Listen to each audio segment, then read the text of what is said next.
আমরা দুদিনের জন্য মায়াপুর ইস্কন ভ্রমণে বেরিয়েছিলাম। তাই সকাল সকাল ট্রেন ধরে চলে গেছিলাম কৃষ্ণনগর। এটা সকালের ট্রেন। সকালে আমরা কৃষ্ণনগর চলে যাই। সকাল সকাল কৃষ্ণনগর পৌঁছে গিয়ে এখান থেকে আমরা টোটো করে ডাইরেক্ট মায়াপুর যাই 50 টাকার বিনিময়ে। 50 টাকা পার হেড, দুজনের 100 টাকা। ওখানে গিয়ে সবার আগে আমরা কুপন কাটি।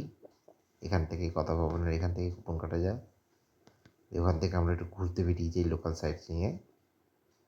এই কুপনগুলো অ্যাডাল্টের 80 টাকা, আর বাচ্চাদের কুপন লাগে 3 বছরের ঊর্ধ্বে কুপন লাগে, যেটা 50 টাকা। আমরা ওখানে দুপুরে খেয়ে নিই। যেটা খাচ্ছি এটা দুপুরের খাবার গদা ভবনে। এটা হচ্ছে গদা ভবনের রুমগুলো। এগুলো বেশিরভাগই non AC room, standard room. 650 টাকা থেকে রুম রেন্ট শুরু। এখানে প্রত্যেকটা জায়গায় একটা করে মন্দির আছে, তুলসী মন্দির, আর তুলসী মন্দিরকে ঘিরে দোতলা রুম। রুমগুলো ছোট ছোট, বাট যথেষ্ট মেনটেন করা। একটা ওয়াশরুম আছে। এই উপরের রুমগুলো সেম একই অবস্থা। এদিকে এসি রুমও আছে। পাশে একটা খেলার জায়গা ছিল বাচ্চাদের, ওখানে খেলে নেওয়া হয়। তার পাশেই ছিল ঈশদান ভবন। ঈশদান ভবনও একটা রুম। এখানেও লোকজন থাকে। এখানে ফুল দিয়ে খুব সুন্দর করে সাজানো ছিল। এখানে বসার জায়গাও আছে, আমরা বসেছিলাম। তারপর আমরা আবার চলে যাই খেলতে। এই খেলার পিছনে আপনি দেখতে পাচ্ছেন গোবিন্দাস। এখানে ভোগ পাওয়া যায় দুপুরবেলা 12টা থেকে ভোগ। এটা 1 প্লেট ভোগ দেয়, এত কিছু আইটেম, সাথে একটা জলের বোতল। 100 টাকা করে দাম নেয়।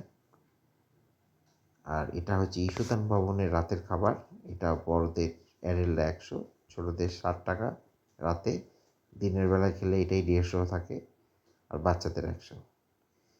এখানে মোটামুটি এরকমই আইটেম থাকে, 5-6টা আইটেম। মিষ্টি, পাঁপড়, চাটনি, বেগনি, কোনো ভাজা, বেগনি মিষ্টি বাদে সবই আনলিমিটেড দেয়।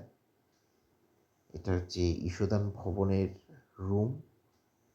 এটা হচ্ছে ওদের কমন এরিয়া, যার ডান দিকে বাঁ দিকে দুদিকে রুম আছে। এটা সেকেন্ড ফ্লোর, না ফার্স্ট ফ্লোর। ফার্স্ট ফ্লোরের রুম আছে। এটা হচ্ছে আমাদের রুম ছিল, যেটা ডবল বেডেড। এটাতে 4 জন পর্যন্ত অ্যাকোমোডেশন করা যায়। খুব সুন্দর রুম। এটা হচ্ছে ঈশদান ভবনের সামনের দিকের রাস্তাটা। এদিকেও বিল্ডিং, এদিকে ছিলাম আমরা, এদিকেও আছে এসি। এটা হচ্ছে পার্কিংয়ে গাড়ি রাখা যাবে। যারা গাড়ি নিয়ে আসবেন, পার্কিং চার্জ 150 টাকা 24 ঘন্টার জন্য। তো আপনি আজকে 10টায় ঢুকলে কালকে 9টার মধ্যে বেরিয়ে গেলে 150 টাকা। বাট কালকে যদি আবার দুপুরবেলায় বেরোন বা বিকালবেলায় বেরোন, আরও 150 টাকা আপনাকে দিতে হবে।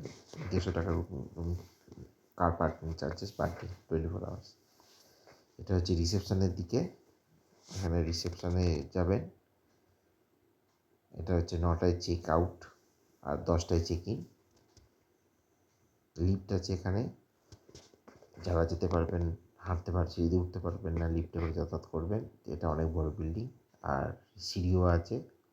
আমাদের ফার্স্ট ফ্লোরের রুম ছিল, আমরা সিঁড়ি করে গেছি, কোনো অসুবিধা হয় না। এখানে সিঁড়িগুলো বেশ বড় বড়। কমন স্পেস বা ওপেন স্পেসটা অনেকটা আছে, কখনই কোনো অসুবিধা হয় না।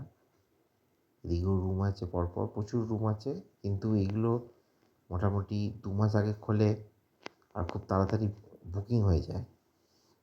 বিশেষ করে পিক সিজনে তো একদম পাওয়াই যায় না। শনি রবিগুলো পাওয়া যায় না, আপনি উইকডেজে পেয়ে যাবেন, অথবা যেই রুমগুলোর রেট আছে 2000-3000 সেইগুলো অ্যাভেলেবেল থাকে। আমাদের রুম ছিল 1121, ডবল বেডেড রুম। 2টো এক্সট্রা বেডও দেওয়া ছিল, যেগুলো আমাদের দরকার পড়েনি।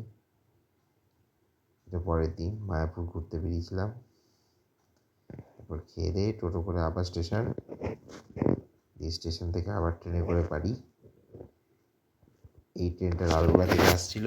এটা লালগোলা কলকাতা একটা স্পেশাল ট্রেন, যেটা কিছুদিন আগেই চালু করেছে। গ্যালোপিং ট্রেন হওয়ার জন্য খুব ভালো। আমরা কৃষ্ণনগরের আগের স্টপেজ থেকে ট্রেনটা ধরেছিলাম, দিয়ে আমরা স্টেশনে নেমে গেছিলাম। এখান থেকে আমরা ট্রেনে করে বাড়ি চলে যাই। এই ছিল আমাদের 2 দিনের মায়াপুর ইস্কন ভ্রমণ।